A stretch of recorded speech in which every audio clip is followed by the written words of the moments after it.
The Ballad of the White Horse, Book 1, The Vision of the King.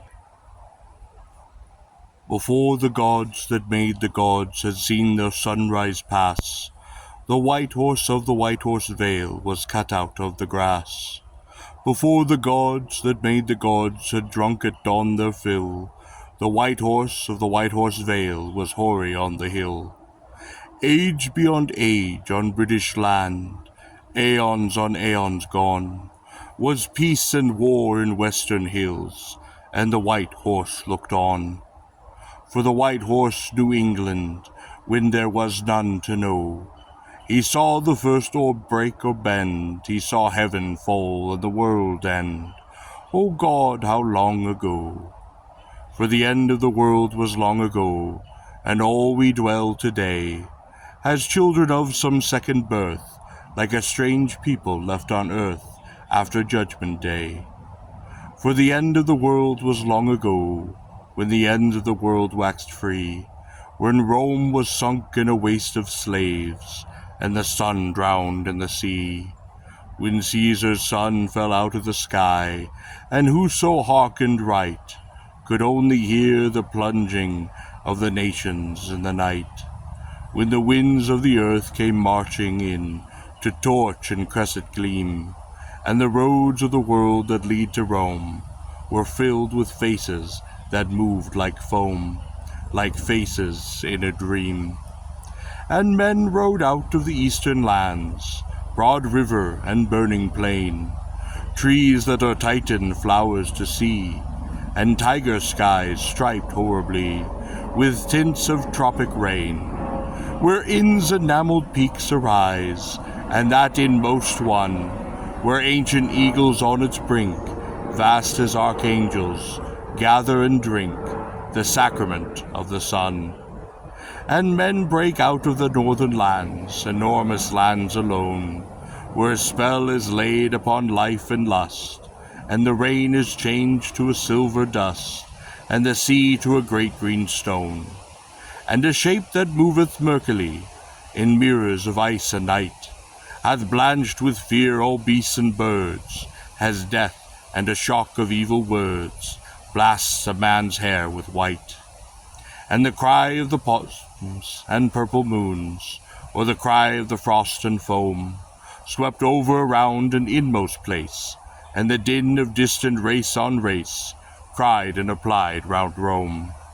And there was death on the emperor, and night upon the pope, and Alfred hiding in deep grass hardened his heart with hope.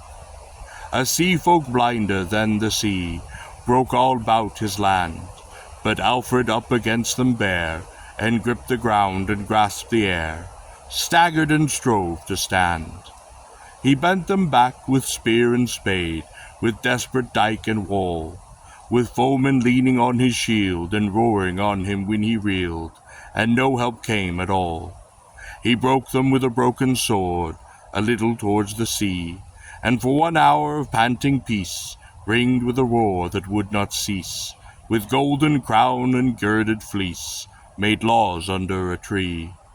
The Northmen came about our land, a Christless chivalry, who knew not of the arch or pen, great beautiful half-witted men from the sunrise and the sea.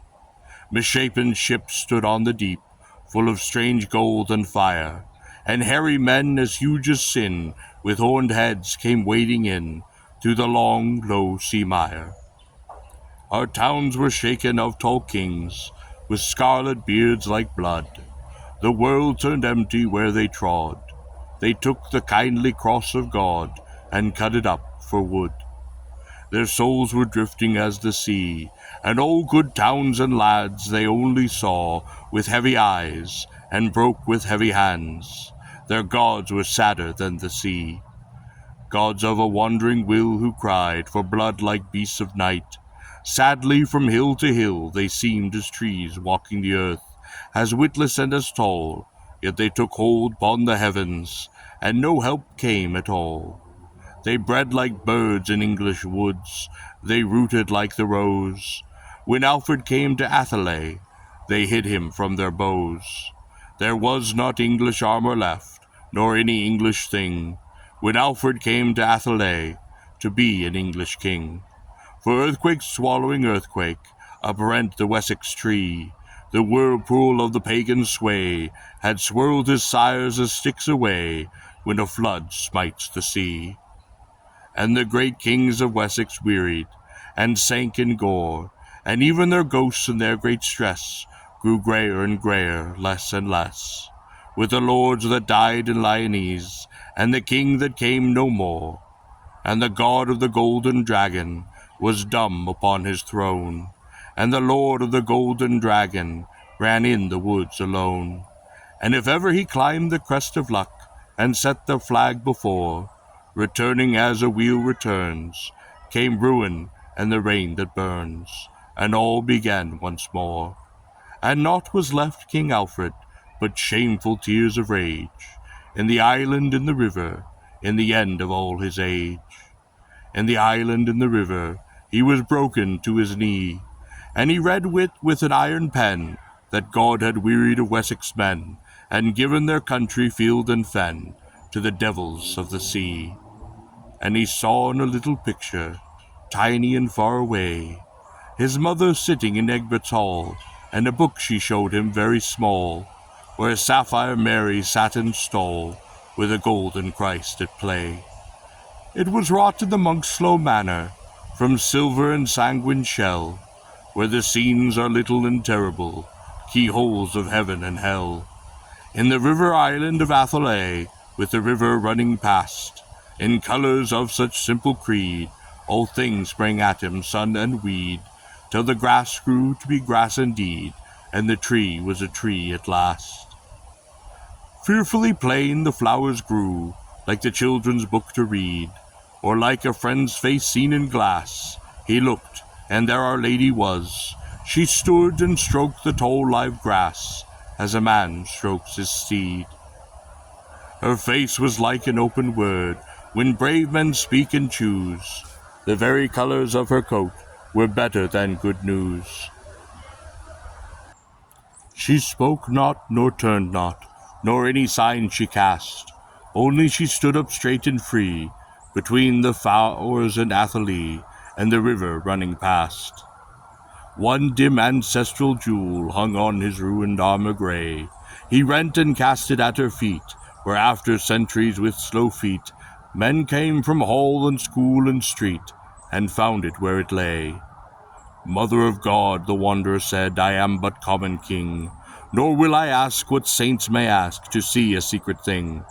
The gates of heaven are fearful gates, worse than the gates of hell, nor would I break the splendors barred, or seek to know the thing they guard, which is too good to tell. But for this earth most pitiful, this little land I know, if that which was forever is, or if our heart shall break with bliss, seeing the stranger go. When our last bow is broken, queen, and our last javelin cast, under some sad green evening sky, holding a ruined cross on high, under warm wetland grass to lie, shall we come home at last. And a voice came human but high up, like a cottage climbed among the clouds, or a serf of hut and croffet that sits by his hovel fires oft, but hears on his old bare roof aloft a belfry burst in song. The gates of heaven are lightly locked, we do not guard our gain. The heaviest hind may easily come silently, and suddenly come me in, Elaine. And any light little maid that walks in good thoughts apart may break the guard of the three kings, and see the dear and dreadful things I hid within my heart. The meanest man in grey fields gone, behind the set of sun, heareth between star and other star, through the door of the darkness fallen ajar, the counsel eldest of things that are, the talk of the three in one. The gates of heaven are lightly locked, we do not guard our gold. Men may uproot where worlds began, or read the name of nameless sin. But if we fail or if he win, to no good man is told. The men of the east may spell the stars, and times and triumphs mark, but the men signed of the cross of Christ go gaily in the dark. The men of the east may search the scrolls for sure fates and fame, but the men that drink the blood of God go singing to their shame. The wise men know what wicked things are written on the sky. They trim sad lamps, they touch sad strings, hearing the heavy purple wings, where the forgotten seraph kings still plot how God shall die. The wise men know all evil things under the twisted trees, where the perverse in pleasure pine, and men are weary of green wine, and sick of crimson seas. But you and all the kind of Christ are ignorant and brave, and you have wars you hardly win, and souls you hardly save. I tell you not of your comfort, yea, not for your desire. Say that the sky grows darker yet, and the sea rises higher. Night shall be thrice night over you, and heaven and ire cope. But you have joy without a cause, yea, faith without a hope. Even as she spoke, she was not, nor any word said he. He only heard, still as he stood, under the old night's nodding hood, the sea folk breaking down the wood, like a high tide from sea. He only heard the heathen men, whose eyes are blue and bleak, singing 'bout some cruel thing done by great and smiling king in daylight upon a deck. He only heard the heathen men, whose eyes are blue and blind, singing what shameful things are done between the sunlight sea and the sun when the land is left behind.